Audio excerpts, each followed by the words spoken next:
Well, hi, Chad. Thanks for joining me. Thanks, Manu. Maybe you could start by just introducing yourself and what you do.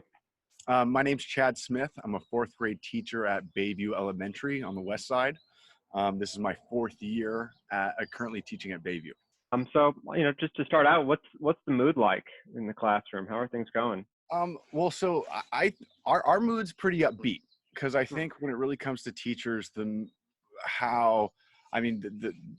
mood of your captain kind of dictates the ship. And so I think for us teachers, we've been looking to ourselves as being kind of a big focus point of optimism and just keeping a positive mindset and growth mindset with this whole thing. I mean, one thing we really stress with all this distance learning, the most important thing that the students could be worrying about, teachers and families, is self-care.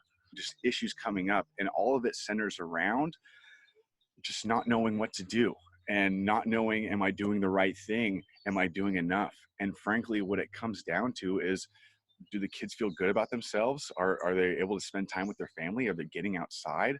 How are the parents? How do they feel? Do they feel they're getting listened to?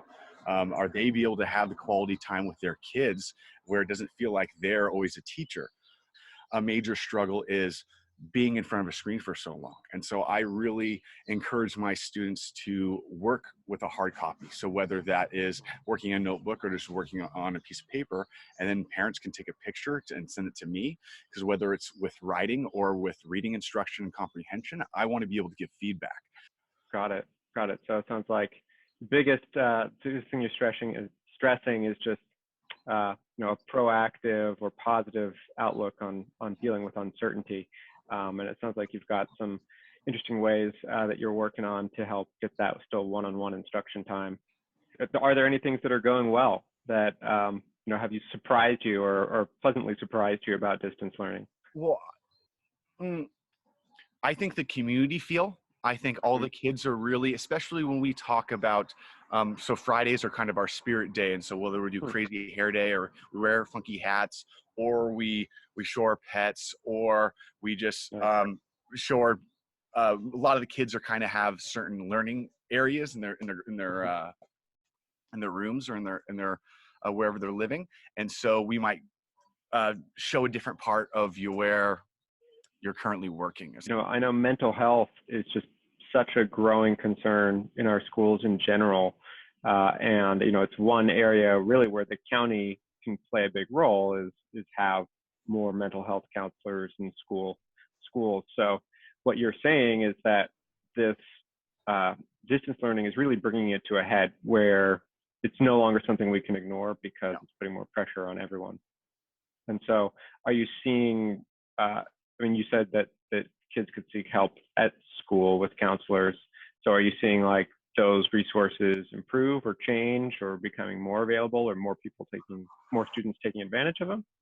I see that in terms of our administration, seeing the need for that. So I'm hopeful. I'm going to keep stressing because as my role as an advocate for my students is that to see a need and see an emotional need they have, I'm going to advocate for that. And any of my colleagues will do the same. Interesting.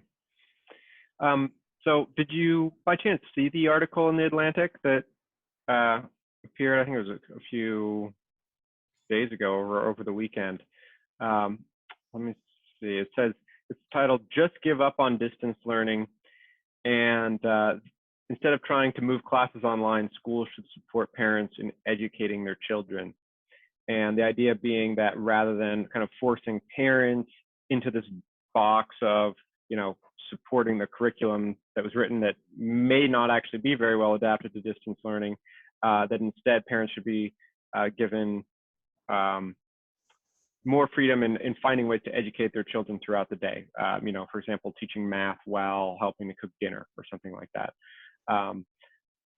Interested what you think about that in general, or if you've found any parts of your curriculum that maybe can support that kind of an approach.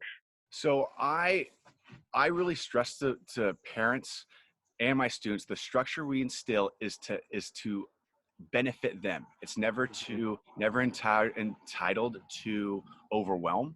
And so the structure we have is to maintain some routine for the students. and for the parents as well, and to maintain some kind of order and normalcy in the day. I talk to the parents about, if you ever feel like something is too much, I want you to push it aside, because any of that added stress is not necessary. Because then anything like what you said, the kind of enrichment you have by the math lessons you learned from cooking dinner, even the conversations about whether if they read aloud, asking kind of deeper level thinking about what they read about. If you listen to a podcast, or even if you're watching TV or watching a movie, the deeper level thinking questions that go beyond just what was the color of that sweater, where did they hide the money. It's, what would you do in that situation? How would you feel if they did that? Why do you think, how do you think they felt when that took place? And then providing a space for those students to write about it. I really stress what we, especially in my school, we have a three priority: English language arts, so reading, writing, math, and then your PE. So you're basically your self-care, you're getting outside, getting exercise. You have to have freedom with families. You cannot have this regimented schedule, because it's not reasonable. We're all people. We're all individuals. We all deserve self-care, and their parents, we're teachers, they're students. We all deserve to take care of ourselves. And if we're stressed out and concerned about things that's taking away from taking care of our family, that's not important. Right.